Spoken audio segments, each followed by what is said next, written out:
SIBP సమావేశంలో కీలక నిర్ణయాలు తీసుకున్నామన్నారు ఏపీ సీఎం. 19 సంస్థల ప్రతిపాదనలకు ఆమోదం తెలిపారు.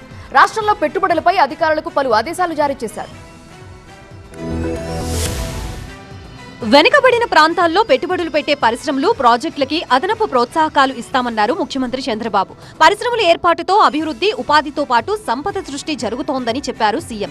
అమరావతి సచివాలయంలో సీఎం చంద్రబాబు అధ్యక్షతన 7వ రాష్ట్ర స్థాయి పెట్టుబడుల ప్రోత్సాహక బోర్డు సమావేశం జరిగింది.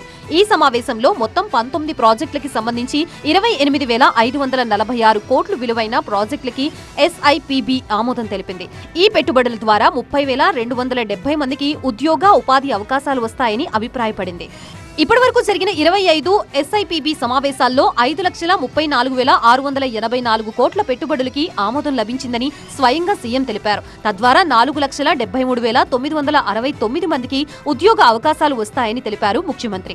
ఇక నుంచి ప్రతి నెలలో 2 ఎస్ఐపిబి సమావేశాలు జరగాలని, ఏడాదికి కనీసం 25 సమావేశాలు జరిగేలా కార్యాచరణ రూపొందించాలని అధికారుల్ని ఆదేశించారు సీఎం. అలాగే క్లస్టర్ల వారీగాను ఈ పరిశ్రమల మ్యాపింగ్ జరగాలని సూచించారు సీఎం.